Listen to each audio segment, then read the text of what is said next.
Hello everybody, Mike from Pontoon Hydrofoil Applications. If you've made it this far, you're on the online portion of your measurement and data that we need to give you the best VARA Foil experience that we can.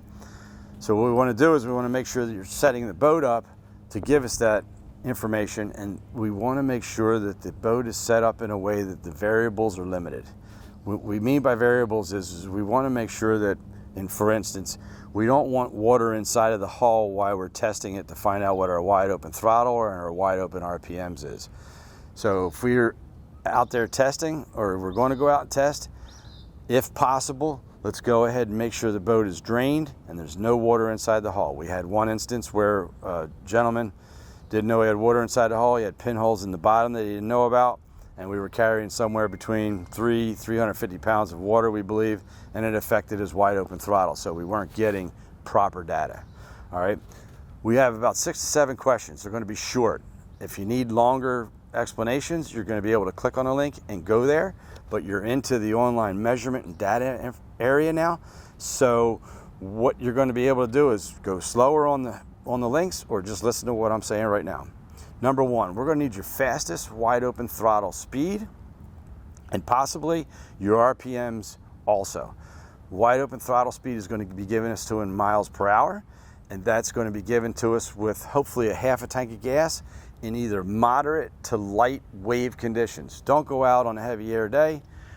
Take that variable out. Let's go do it on a moderate to light day with, a couple people in just normal fashion. By yourself.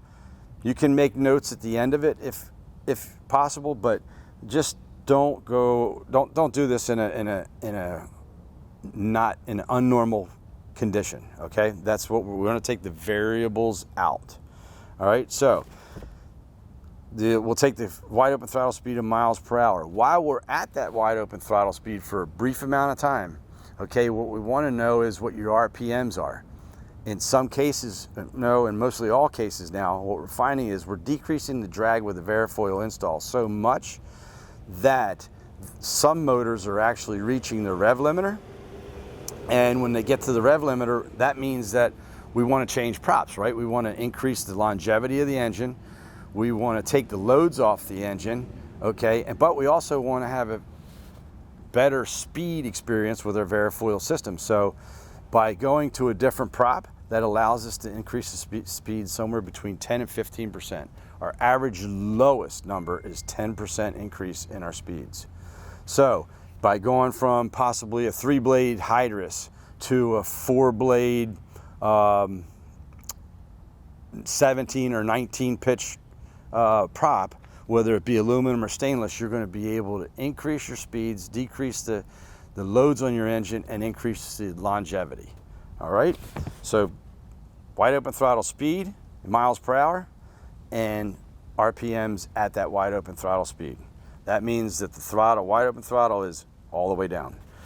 Number 2, we need to measure the smallest dimension between your 2 tubes on the inside that there is. We need that accurately, okay, because what happens is the widest part of our VARA struts or our VARA Foil install is going to be based upon that, and we're going to be right up against the hulls with a protective coating on our VARA struts, and that dimension is critical.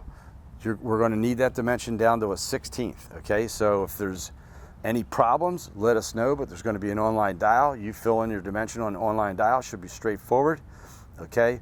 And we'll also have a link to videos, as we said, that will take you into a further in-depth how to do it.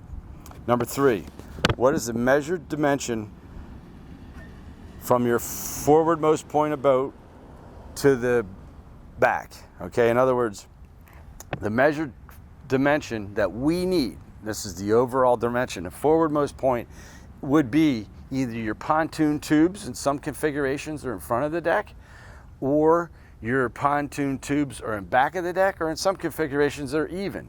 Whatever your condition is or whatever your setup is, we need to know the furthest most point forward to the back of the boat. The dimension we need on the back of the boat is the center of your outboard engine cowling and or cowlings. So if you have one motor, we're going to the center of the cowling. If you have 2 motors, we need to know that. If you have 3 motors, and we haven't seen it yet, but we know it's out there, right? If you have 3 motors on a pontoon boat, we need to know that. So you're going to be able to have an online dial of how many motors you have, and then an online dial of what the dimension from the furthest most point forward to the center of your outboard cowling is. Once again, there'll be a link to explain that if you need it. 4th question we'll ask you is going to be your deck beams. Okay, are they covered underneath the boat? Are you underskinned? Are you underpinned, as some people call it? If you can see the plywood and you can see the structural beams below the boat, underneath the boat, then that means you're not underpinned or underskinned. But if you can't see them, that means you probably have a sheet metal covering or a fiberglass covering, some sort of covering to smooth out the interaction between the waves and the water coming through the hulls.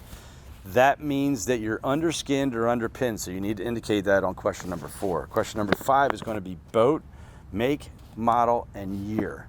Pretty straightforward, right? So all we need to know is what your make, model, year of boat is. We'll move forward from that.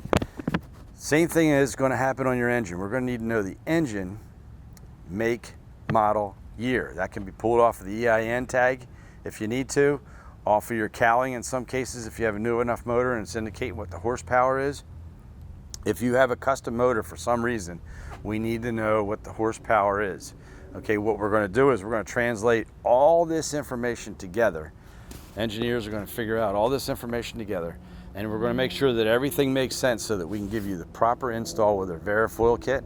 We want to give you the best experience that you can possibly have. And if there's any further questions or any notes that you need to make, you can make them on the form down in the notes section, or you can give us a call or an email. Thank you for your time.